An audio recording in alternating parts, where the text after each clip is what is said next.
I was abandoned for my golden child brother. Years later I'm successful and refused to save them after karma destroyed their life. My name's Ethan, and if I had to describe my family dynamic in one word, it would be lopsided. Growing up, my parents, Mark and Linda, didn't just have favorites, they had a favorite. My younger brother Ryan was the golden child. He was their pride and joy, the one they doted on, praised and supported in every possible way. And me? I was the invisible one. The kid who got just enough attention to keep me alive but not enough to feel like I mattered. Ryan was one of those kids everyone loved to be around. He had that magnetic energy, always smiling, always talking, always charming people from the moment he could walk. My parents acted like he was some kind of miracle. I, on the other hand, was quieter and more reserved. I liked books, drawing, and tinkering with little projects in my room. I wasn't the type of kid who lit up a room, and I guess that made me less interesting to them. The favoritism started small when we were little. Ryan got more toys than I did. At first I thought maybe it was because he was younger, and my parents were trying to make him happy. But as we got older, it became clear that this wasn't about his age. It was about him being their star and me being, well, the other kid. Birthdays were a perfect example. For Ryan's birthdays, my parents went all out, big parties, expensive gifts, the whole 9 yards. For mine, it was usually just a cake and a happy birthday before they went back to talking about Ryan's latest achievements. One year, I remember asking for a new art set. Instead, they got me a pack of pens from the dollar store. Meanwhile, Ryan got a brand new bike for his birthday that same year. But it wasn't just material things. The emotional neglect hurt even more. When I got straight A's on my report card in middle school, I was so proud. I thought, maybe this will get their attention. I showed my mom, hoping for at least a good job, Ethan. Instead, she glanced at it and said, "That's nice," before turning to gush over Ryan's latest basketball game. He wasn't even good at basketball, but somehow his 2 points in a middle school game were more exciting than my academic achievements. That kind of thing happened all the time. If Ryan had an interest, my parents were all in. They bought him gear, signed him up for lessons, and cheered him on at every game. But when I showed interest in something, it was like pulling teeth to get them to care. Once, I told them I wanted to start a small online shop to sell handmade crafts. I'd been saving up for months and needed a little extra money to buy some supplies. My dad laughed and said, "You don't need to waste your time on that, focus on something practical."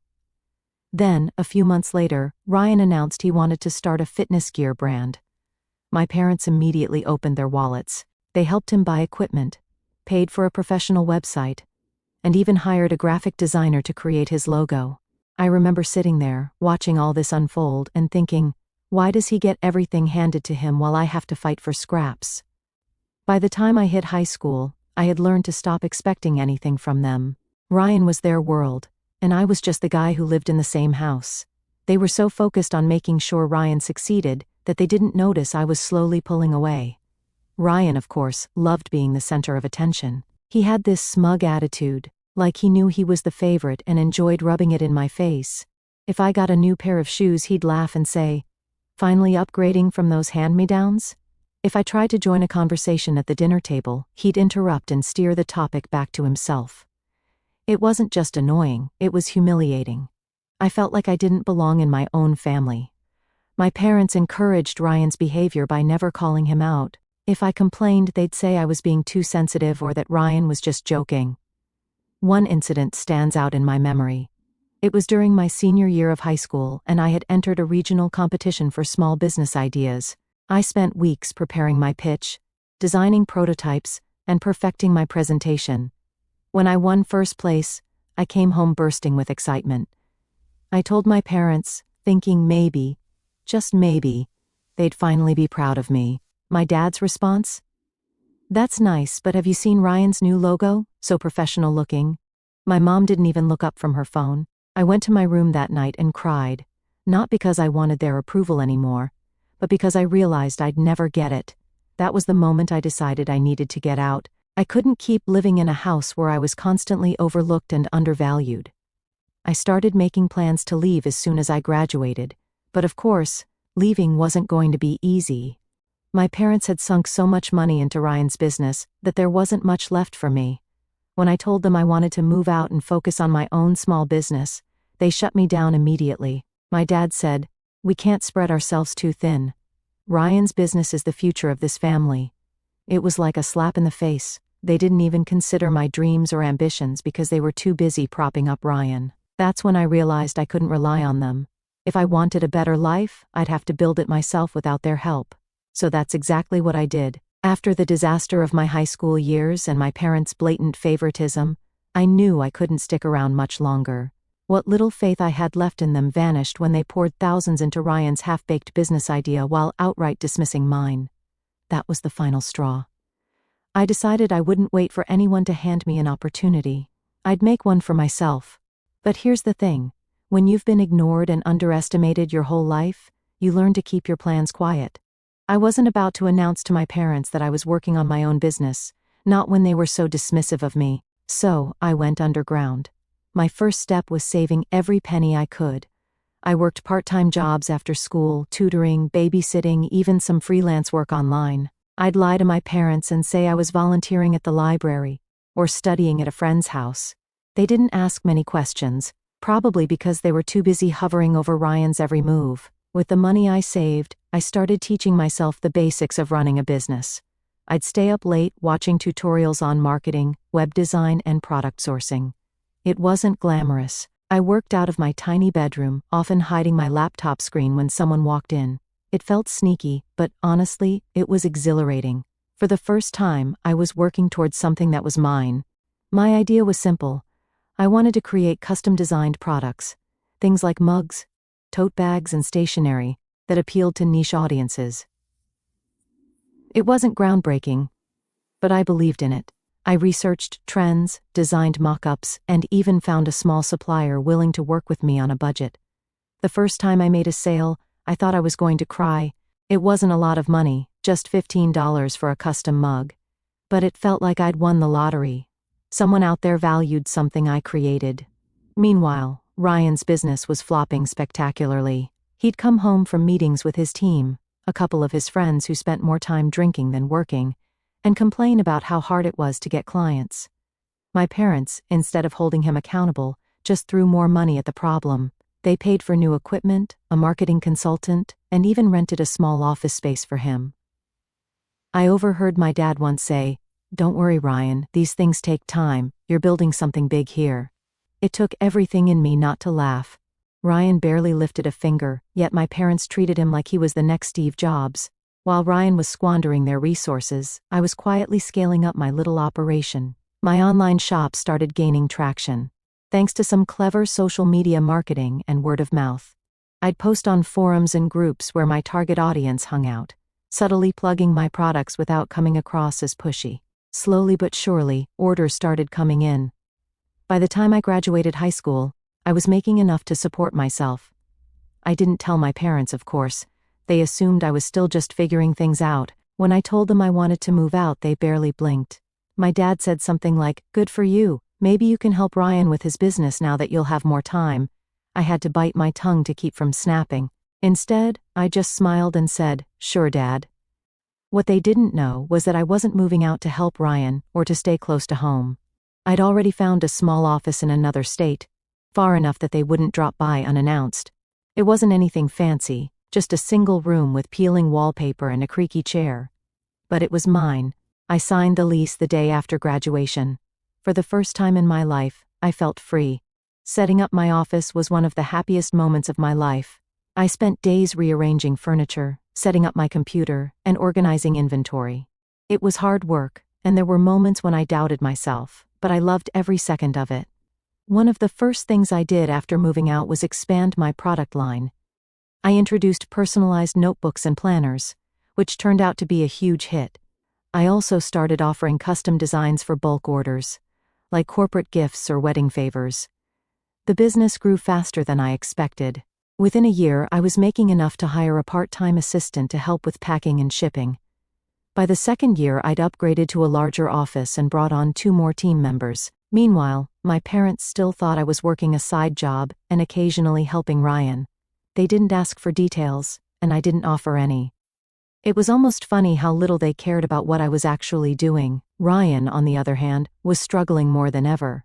His business had completely tanked.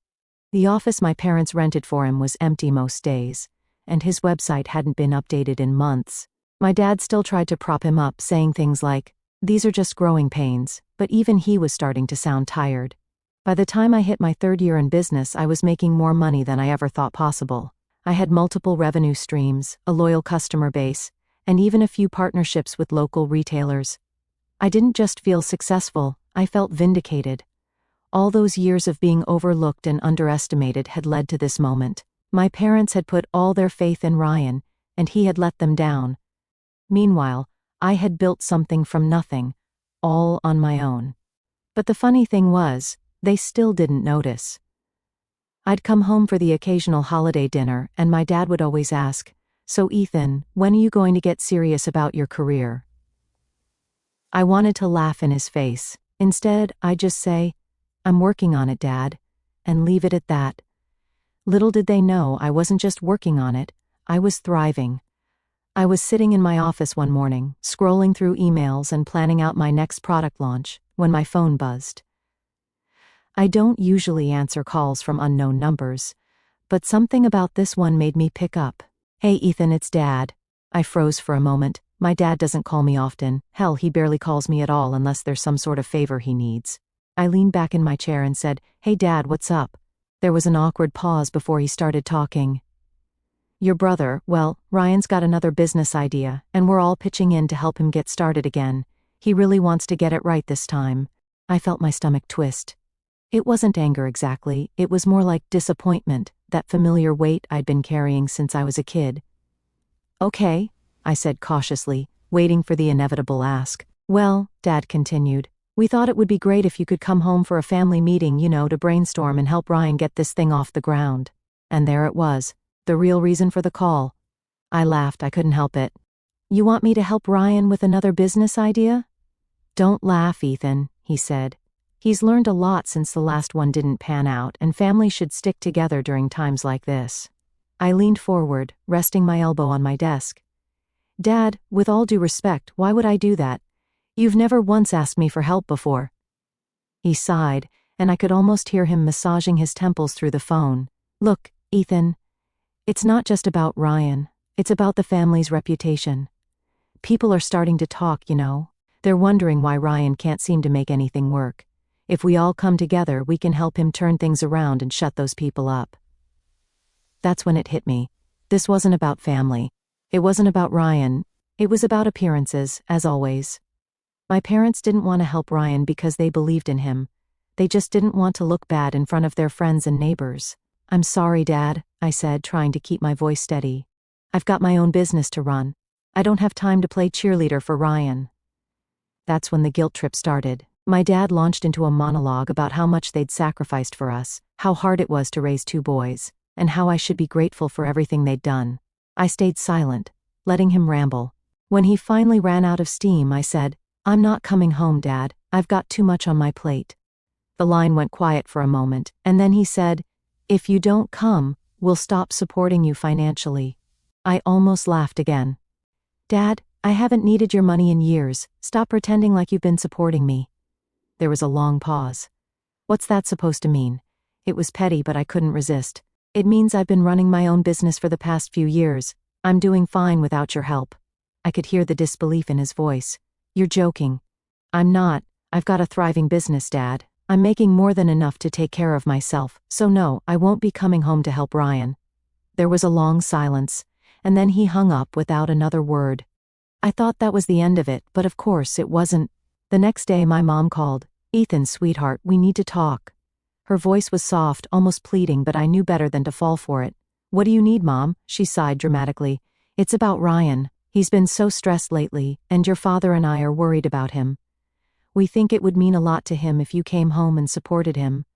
He's your brother after all." I gritted my teeth. "Mom, I'm not coming home. I have my own life, my own business. Ryan's problems aren't my responsibility." "But we're a family," she said, her voice breaking like she was on the verge of tears. "You can't just turn your back on us." "Mom, I didn't turn my back on you. You turned your back on me a long time ago. I'm not going to drop everything just because Ryan needs another bailout." She sniffled, but I didn't feel an ounce of sympathy. For years, I'd craved their approval, their attention, their support. Now that I didn't need any of those things, They suddenly wanted me to play the role of the perfect son. Ethan, she said, her voice steadier now, we just want what's best for everyone. Can't you see that? No, Mom, I said firmly. You want what's best for Ryan. You always have. I'm done being second place in this family. I hung up before she could respond. Over the next week, the calls kept coming. My dad left angry voicemails, accusing me of being selfish and ungrateful. My mom sent me long texts about the importance of family and how I was breaking her heart. I ignored them all. But then something unexpected happened. One of my friends from high school reached out and said my dad had been asking around about me. Apparently, he'd gone to the local college I was supposed to be attending, and tried to pull my records. When they told him I wasn't a student there, he completely lost it. I could only imagine the look on his face when he realized I'd been lying to him for years. A few days later I got another call from my dad. This time, he was furious. What the hell have you been doing with all the money we sent you for tuition? I couldn't hold back my laughter. I used it to build my business, Dad. Thanks for the seed funding. You lied to us, he shouted. Do you have any idea how embarrassing this is? For who? I shot back. For you, Ethan, because I'm doing just fine. He tried to lecture me about trust and respect, but I cut him off. You want to talk about trust? Where was that when I needed it? When I was busting my ass to succeed and you couldn't even bother to notice? He hung up on me again. That's where things stand now. My parents are furious, Ryan's probably sulking, and I'm just sitting here, finally feeling free. I thought the chaos would die down after I dropped the truth bomb on my dad about my business and my independence. But I was wrong. If anything, it stirred up a bigger storm. A few days after the phone call, my mom showed up at my office. Yes, she showed up, unannounced and uninvited. It was late in the afternoon, and I was wrapping up a meeting with one of my team members, when the receptionist poked her head into my office and said, Ethan, there's a woman here asking for you. She says she's your mom. I was stunned for a second. My mom had never taken any real interest in my life, so to have her standing outside my office was surreal. I told the receptionist to let her in, mostly because I didn't want her making a scene in the lobby. Mom walked in, looking around like she couldn't believe what she was seeing. This is nice, she said, her voice laced with surprise. Thanks, I said flatly, not bothering to mask my annoyance. What are you doing here, Mom? She sighed dramatically, like this was all some big inconvenience for her. I wanted to talk to you face to face. You've been avoiding my calls and your father and I are worried about you. I leaned back in my chair, crossing my arms. Worried about me? Since when? Don't be like that, Ethan, she said, her tone shifting to one of forced sweetness. We're family. Families argue sometimes, but we need to stick together. I could feel my patience thinning. Is that why you're here? To guilt-trip me into coming home and playing happy family? Her face fell for a moment, but she quickly recovered. No, I'm here because we want to make things right. Your father and I talked about it, and we realized we might have been too focused on Ryan over the years. We want to make up for it. I didn't believe her for a second. Make up for it? How, exactly? By pretending the last 20 to some years didn't happen? Her eyes darted around the room, avoiding my gaze. We want to support you now, Ethan. You've obviously done well for yourself and we're proud of you. I scoffed. Proud? You didn't even know what I was doing until a week ago. You didn't care when I needed you, and now you suddenly want to act like supportive parents? Why? Because Ryan's business failed, and you need someone to bail you out? Her face flushed red. That's not fair. We've always cared about you. Stop, I interrupted, my voice sharp. Let's not rewrite history. You came here because you're desperate, not because you care. So why don't you drop the act and tell me what you really want? She hesitated, her hands fidgeting with the strap of her purse. Finally, she said, Your father and I are in a bit of a financial bind. Ryan's last venture cost us more than we expected and, well, we were hoping you could lend us some money to get back on our feet. I laughed bitterly. Of course, it always comes back to money. It's not just about money, she said quickly. We want to rebuild our relationship with you too. This could be a fresh start for all of us. I stared at her, trying to decide if she actually believed what she was saying, or if she was just trying to manipulate me. You spent years ignoring me, dismissing me, and now you want a fresh start because you're broke? That's not how this works, Mom. I'm not your safety net. Her expression hardened. Ethan, we're your parents. We've done so much for you over the years. No, you did so much for Ryan, I snapped. Don't sit here and pretend you were some kind of supportive parents when you couldn't even bother to ask how I was doing most of the time. I don't owe you anything. She stood up abruptly, her chair scraping against the floor. "You're being selfish. We're still your family whether you like it or not." "And you were my family, but you treated me like I didn't exist," I shot back. "Now, if you don't mind, I have work to do." She left without another word, slamming the door behind her. I thought that was the end of it, but of course my parents weren't done. A few days later, I got another surprise visitor, Ryan. He showed up at my office looking like a mess, unshaven, disheveled, and desperate. I almost didn't recognize him. "Ethan," he said as he walked in, "can we talk?" I sighed, leaning against my desk. "What do you want, Ryan?" He sat down heavily, running a hand through his hair. "Look, man, I know things haven't been great between us, but I really need your help right now." I raised an eyebrow. "You need my help? That's a first." He flinched but pressed on. "I screwed up, okay? I thought I could handle everything, but I couldn't. And now Mom and Dad are blaming me for all their problems. They're saying it's my fault the business failed, my fault they're broke. Isn't it?" I asked bluntly. He looked at me, hurt flashing in his eyes. "I didn't mean for things to turn out this way. I thought I could make them proud, but now they're turning on me and I don't know what to do." I folded my arms, staring at him. "So, you came to me because what? You think I can fix everything?" "I don't know," he admitted, his voice breaking. I need someone to have my back, please, Ethan." I shook my head. "You've got some nerve coming to me after everything. You bullied me, Ryan. You treated me like crap while Mom and Dad cheered you on, and now you want me to save you?" "I'm sorry," he said quietly. "I was an idiot back then. I didn't realize how much I was hurting you." "Too little, too late," I said firmly. "I've moved on, Ryan. I built a life for myself without any of you. I'm not going to let you drag me back into the mess you created." He sat there for a moment, his shoulders slumped before standing up. "I guess I deserve that," he said. "But for what it's worth, I really am sorry." I didn't say anything as he walked out the door. Since then, I haven't heard from any of them. My phone's been blissfully silent, and I've been focusing on my business and my life. For the first time in years, I feel like I'm in control.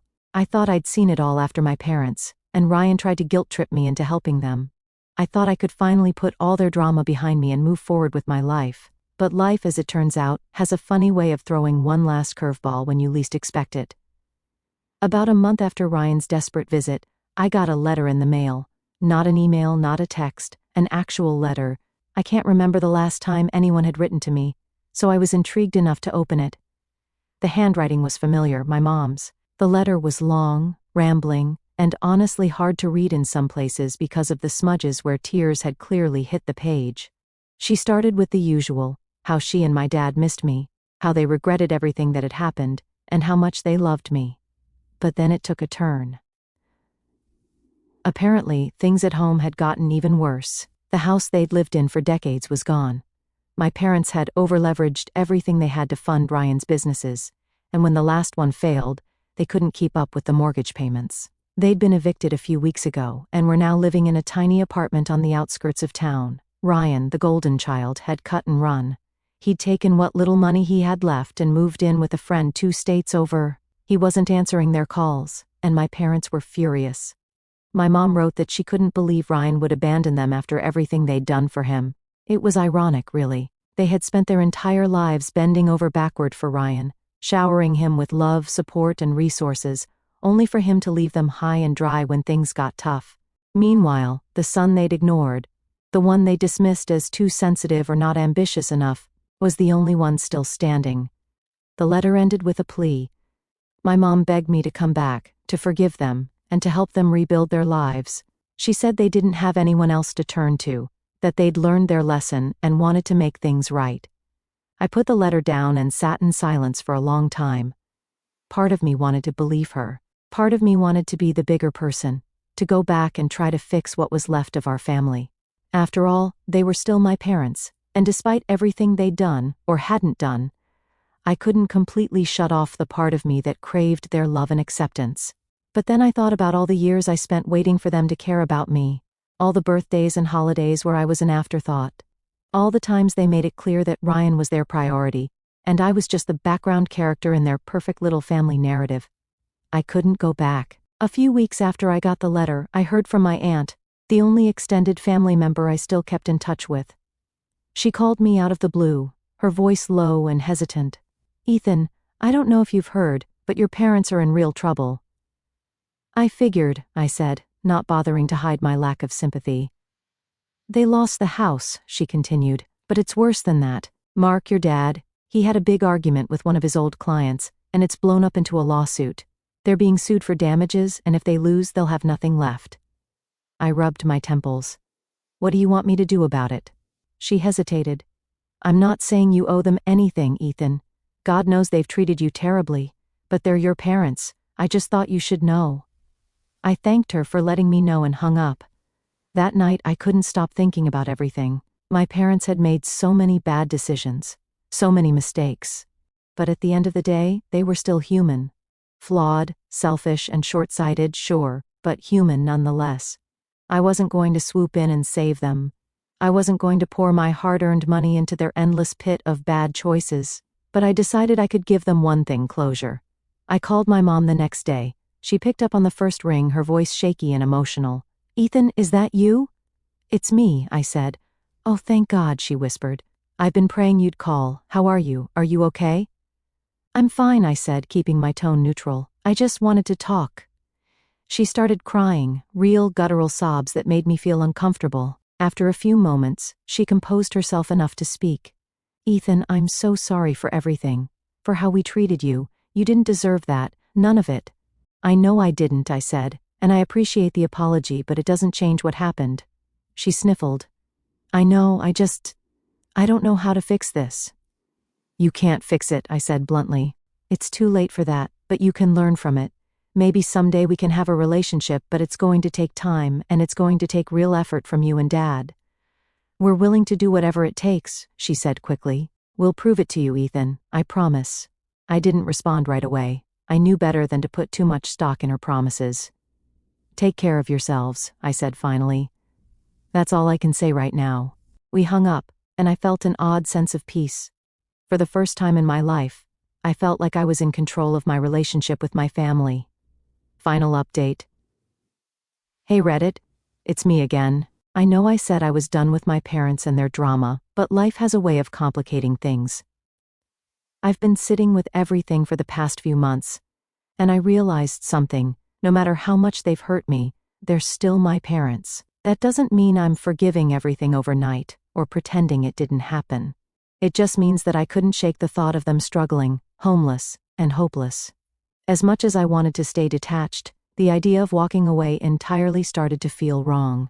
So, after a lot of internal debate, I decided to step in, not to fix their lives, but to give them a fighting chance to fix it themselves.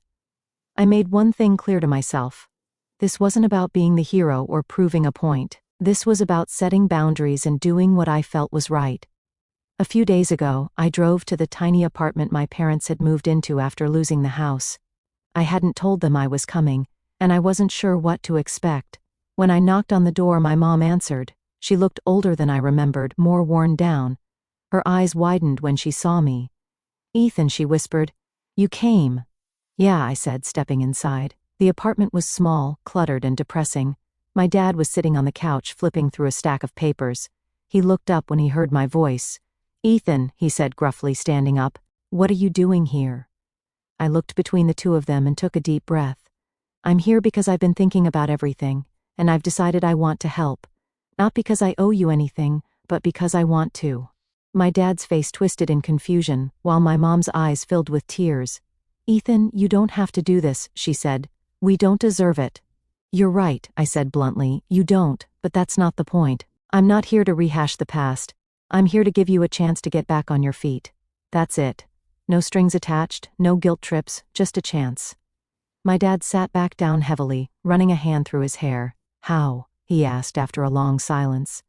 I'll help cover your immediate debts, rent, basic bills, stuff like that, but only temporarily, I explained. And I'll help you figure out a plan to get back on track. But that's it. The rest is on you. They both nodded, stunned into silence. Over the next few days, I sat down with them and went through their finances. It was worse than I thought. They were drowning in credit card debt, overdue bills, and the fallout from my dad's lawsuit. Ryan's failed businesses had left them with nothing but broken promises and unpaid loans. I helped them set up a budget, arranged for some of their smaller debts to be consolidated, and even paid a couple of urgent bills to keep the lights on. It wasn't easy seeing how far they'd fallen, but I kept reminding myself that this was a temporary arrangement. There were a few tense moments, of course. My dad had a hard time swallowing his pride, and my mom kept trying to apologize for everything. I told her that apologies were fine, but what I really needed was for them to take responsibility for their lives moving forward. "This is the last time I'm doing this," I said firmly. "After this, you're on your own." They both nodded, and for once, I believe they understood. The hardest part was facing my own emotions. Every time I handed them money, or sat down to help them figure out a problem, a part of me wondered if I was being stupid, if I was setting myself up to be taken advantage of again. But another part of me felt like I was finally closing the chapter on years of pain and resentment. Helping them wasn't about fixing the past, it was about proving to myself that I could rise above it. It's been a week since I stepped in, and so far, things seem to be moving in the right direction. My parents have started looking for part-time jobs, and they're taking the budgeting seriously. I even set up an online bill pay system for them to make things easier. I'm not saying everything's perfect now. There's still a lot of history between us, and it's going to take a long time to rebuild trust. But for the first time in a long time, I feel like we're moving forward instead of just spinning in circles. I'm cautiously optimistic, but I'm also keeping my boundaries firmly in place. If they slip back into old habits, I'll walk away again, no hesitation. But for now, I'm willing to give them this one last chance. Thanks for sticking with me, Reddit. I'll let you know how it goes. Fingers crossed,